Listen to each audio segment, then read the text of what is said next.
Dunia ini, ungkapan bilang terus berputar. Padahal sebenarnya orang sementara diproses oleh Tuhan.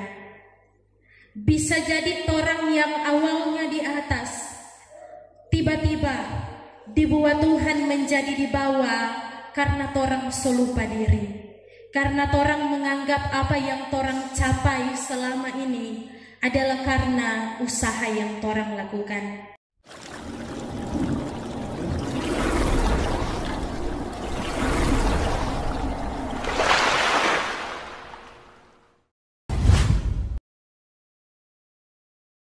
Salam sejahtera untuk kita semua, shalom. Damai di hati. Puji syukur kepada Tuhan Yesus Kristus karena kasih-Nya dalam kehidupan kita senantiasa terus orang rasakan, alami dan nikmati sampai saat ini orang terus dimampukan oleh Tuhan. Saudara-saudara yang dikasihi dan diberkati oleh Tuhan, dalam kehidupan yang kita jalani di dunia ini, ketika orang diperhadapkan dengan sebuah tantangan, sebuah pergumulan, kepada siapa orang akan menaruh pengharapan? Dunia yang kita diami saat ini adalah dunia yang cepat sekali berubah, sehingga ndak heran bahwa ada banyak orang, bahkan di dalamnya orang percaya yang mungkin merasa khawatir akan bagaimana masa depan mereka. Dalam perjuangan yang orang jalani setiap hari, kepada siapa orang menaruh harapan kita?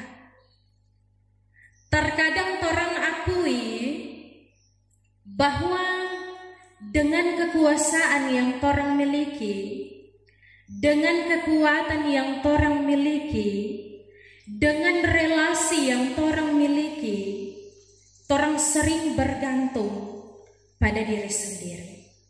Bahkan mungkin orang mencari kuasa-kuasa lain di luar daripada Allah, yang orang anggap di dalamnya orang akan mendapat sebuah jawaban, orang akan mendapat sebuah kelegaan dari apa yang selama ini orang rasakan, yang pada akhirnya bukan kelegaan yang orang dapat, tetapi orang semakin bingung dan semakin bertanya-tanya, kenapa ini semua terjadi? Karena memang tidak ada yang bisa orang harapkan dari dunia ini. Pengharapan yang sejati hanya ada pada Allah. Saudara-saudara, bicara soal tantangan dan pergumulan itu bukan hal yang asing bagi orang.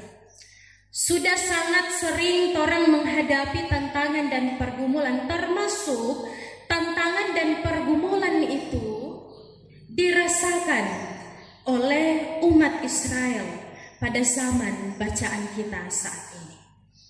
Bayangkan mereka diperhadapkan dengan pergumulan yang berat, ancaman fisik yang saat itu dihadapkan langsung kepada mereka.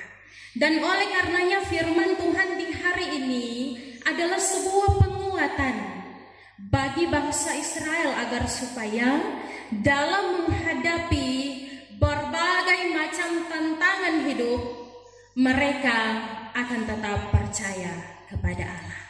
Saudara-saudara, kitab Yesaya adalah sebuah kitab yang di dalamnya berisi tentang nubuatan, berisi tentang penglihatan, apa yang dilihat oleh Nabi Yesaya bin Amos tentang yang akan terjadi pada Yehuda dan Yerusalem.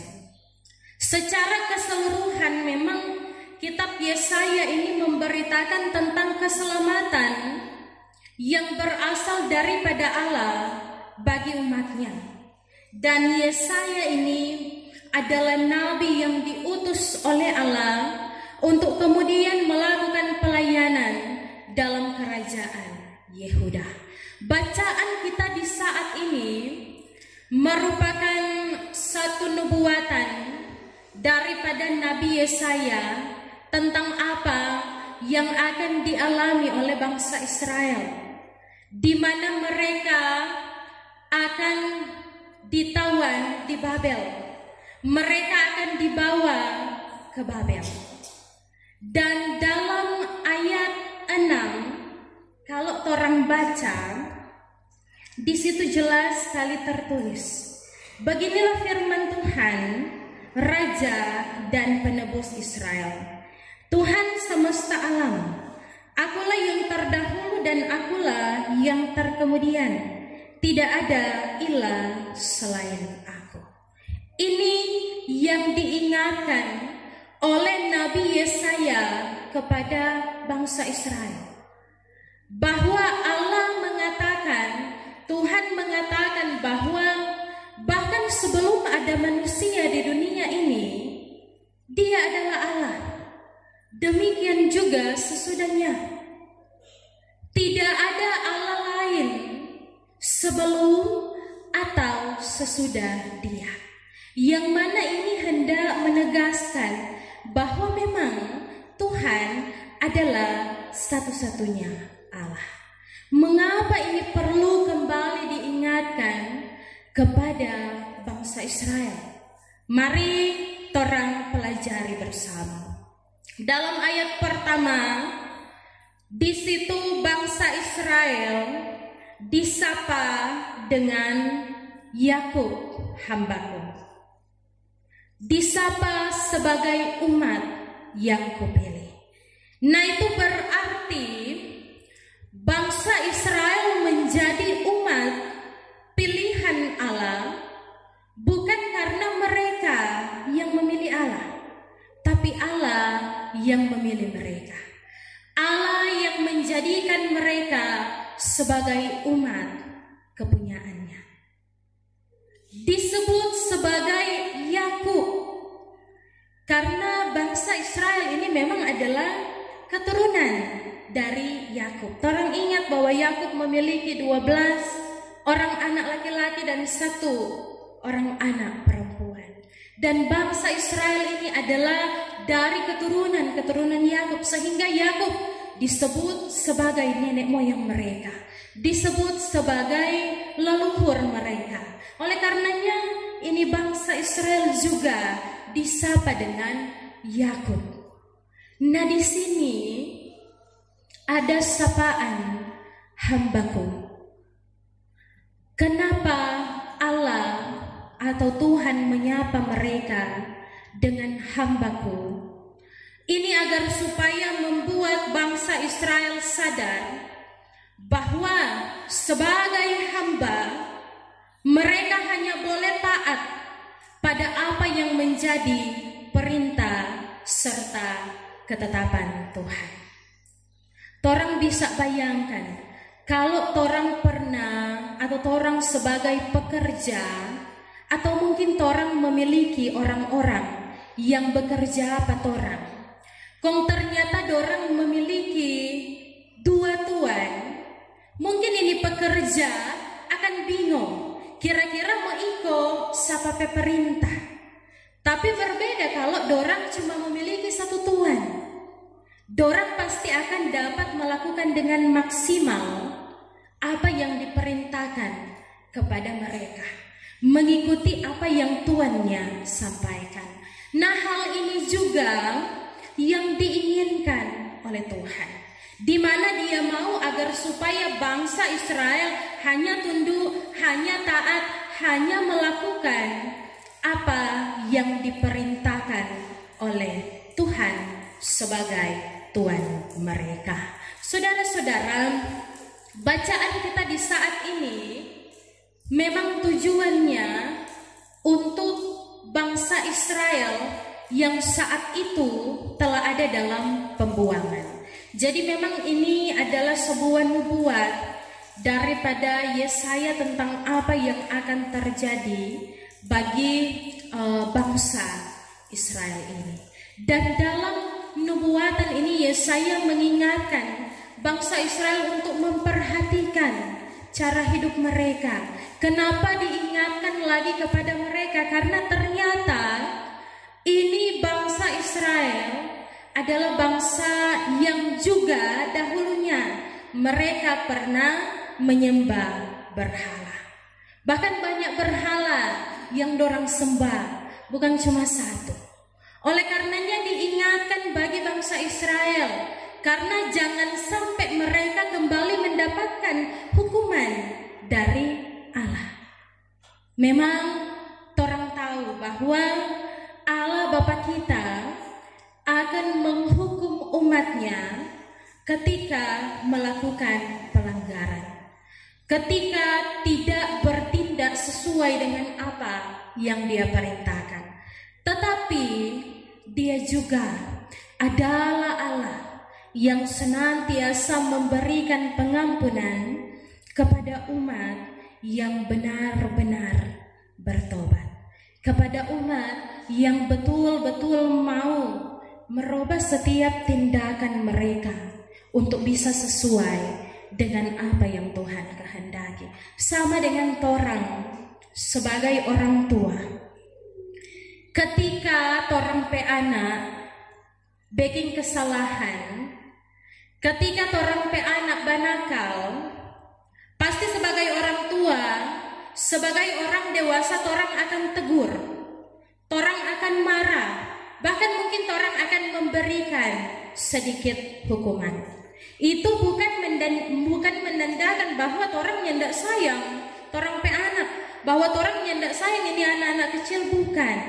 Tetapi karena torang tahu bahwa dorang harus robah dorang pe tindakan supaya dorang besar bisa jadi pribadi yang lebih bagus lagi.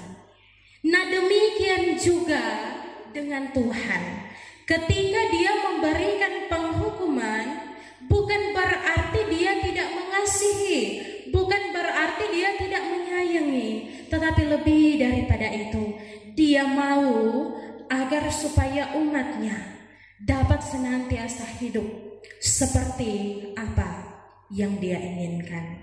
Saudara-saudara, kemudian mari orang perhatikan dalam ayat 2 sampai dengan ayat 5.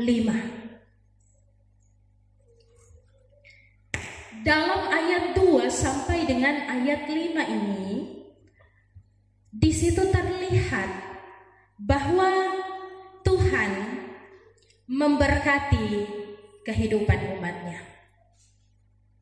Dikatakan bahwa Tuhan menjadikan, Tuhan menolong mereka, Tuhan membentuk mereka. Dan ini adalah satu karya yang besar yang diberikan oleh Tuhan bagi umat manusia. Dia mau agar supaya orang betul-betul tahu, agar supaya orang betul-betul sadar bahwa sesungguhnya kehidupan orang memang berasal daripada Dia. Dan bahkan sebelum orang hidup di dunia ini, Dia sudah merancangkan kebaikan bagi orang umatnya. Bahkan umatnya disapa Hayeshurun, yang artinya orang yang tulus, orang yang jujur.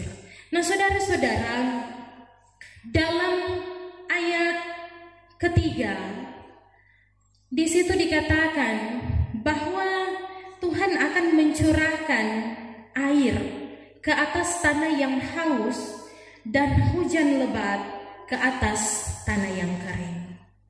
Itu berarti memang Tuhan tidak pernah sekalipun meninggalkan umatnya. Dalam kesengsaraan yang dirasakan oleh umatnya, dalam penderitaan yang dialami oleh umatnya, Dia selalu menyediakan pertolongan bagi mereka. Ayat 3 ini hendak menyatakan bahwa Dia adalah satu-satunya Allah yang dapat melakukan hal tersebut. Hanya Dia, tidak ada Allah yang lain. Dan dalam ayat 3 ini juga orang memahami bahwa dalam kesusahan yang dialami oleh bangsa Israel, Tuhan akan selalu menyediakan kelegaan bagi mereka, menyegarkan mereka. Apa yang mereka butuhkan tetap akan disediakan oleh Tuhan, asalkan terus mereka melakukan apa yang Tuhan kehendaki. Bahkan dikatakan Roh Tuhan akan Dia curahkan bagi umatnya, bagi keturunan umatnya. Berkat Tuhan akan senantiasa ternikmati sampai kepada anak cucu-cucunya. Saudara-saudara, sungguh satu janji yang luar biasa yang Tuhan nyatakan bagi umat yang percaya kepadanya. Apa yang diberitakan oleh Yesaya ini sudah digenapi dalam hari Pentakosta. Ketika Allah mencurahkan Roh Kudus-Nya kepada umatnya, murid-muridnya dimampukan untuk kemudian memberitakan Injil dengan bahasa yang bisa dimengerti, dengan bahasa yang sederhana, sehingga pada kejadian saat itu kurang lebih 3.000 orang memberi diri untuk dibaptis. Bukan karena kehebatan yang dimiliki oleh murid-murid atau umat Tuhan pada saat itu, melainkan kemampuan yang diberikan oleh Allah. Berkat akan senantiasa ternikmati sampai kepada keturunan kita, cucu, anak cucu kita. Siapa yang mau DP keturunan, DP anak cucu diberkati oleh Tuhan. Dan oleh sebabnya ternyata hal ini menyadarkan torang bahwa apa yang torang lakukan hari ini itu berpengaruh pada generasi kita selanjutnya. Maka agar supaya torang mau anak cucu kita, keturunan kita diberkati oleh Tuhan, robah tindakan kita yang sekiranya nyandak berkenan di hadapan Tuhan. Tuhan senantiasa mengingatkan umat agar supaya mereka tetap percaya kepada Dia dan mengakui Dia sebagai satu-satunya Allah, agar anak cucu mereka dapat terus menikmati berkat daripada Tuhan. Saudara-saudara yang dikasihi dan diberkati oleh Tuhan kita Yesus Kristus, kemudian mari kita perhatikan ayat 6 sampai dengan 8. Ayat 6 sampai dengan 8 ini hendak menyaksikan bahwa tidak ada kuasa lain selain daripada Allah yang mampu untuk melakukan ataupun berperkara dalam kehidupan manusia.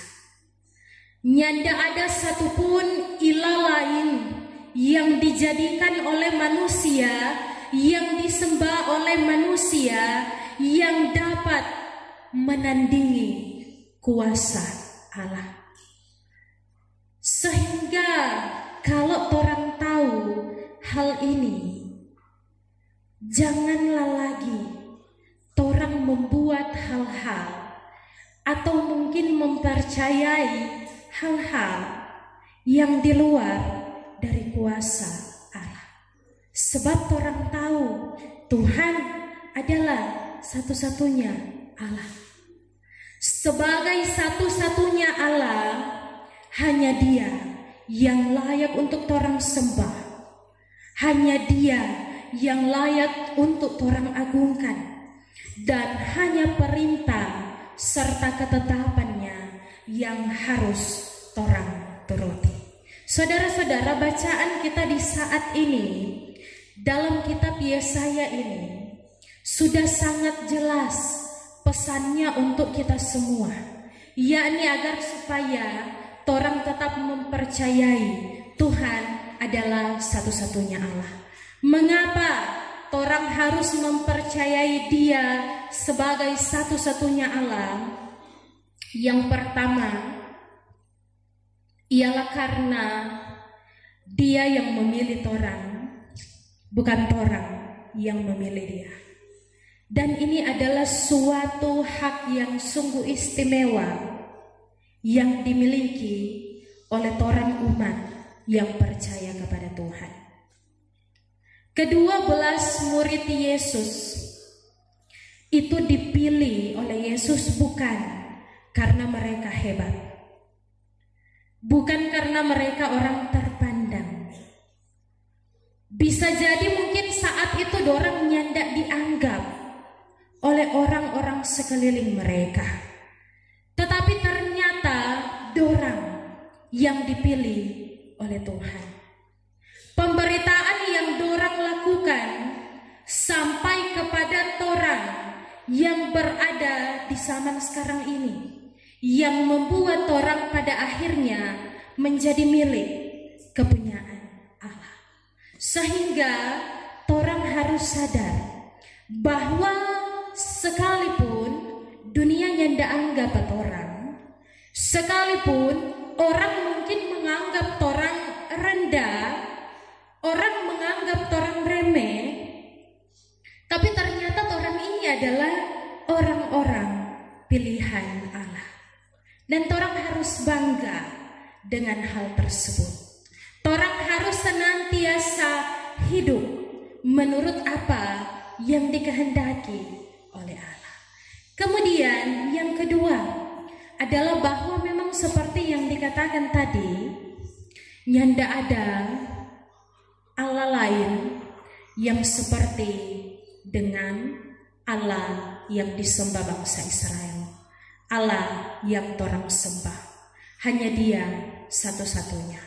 Saudara, ketika penginjil hendak masuk ke tanah Papua, mereka ditolak keras oleh kepala suku. Mereka tidak diterima oleh kepala suku. Lalu apa kira-kira yang disampaikan oleh penginjil sehingga pada akhirnya mereka dapat diterima? Ketika penginjil berkata bahwa Yesus memberikan makan bagi 5.000 orang, kepala suku bilang, saya juga memberikan makan kepada rakyat-rakyat saya. Ketika penginjil katakan bahwa Yesus menyembuhkan orang sakit, kepala suku juga katakan bahwa Dia juga menyembuhkan DP rakyat yang sakit. Mari ketika penginjil katakan bahwa Yesus Dia mati lalu bangkit, kepala suku katakan, oh, kalau itu saya tidak bisa. Nah, saudara-saudara, ini hendak menyatakan bahwa Tuhan Yesus Kristus adalah Allah oleh karena Dia mati dan bangkit mengalahkan maut. Dan tidak ada satupun Allah lain selain daripada Dia yang dapat melakukan hal tersebut. Kemudian hal yang ketiga ialah torang dapat sadari bahwa ternyata dalam ayat 8 dikatakan bahwa nyanda ada gunung batu yang lain. Hanya di dalam Allah saja torang bisa mendapat pertolongan. Itu berarti apa? Kalau ada masalah, kalau ada pergumulan, kalau ada tantangan, torang selalu mendapat pertolongan di dalam Tuhan.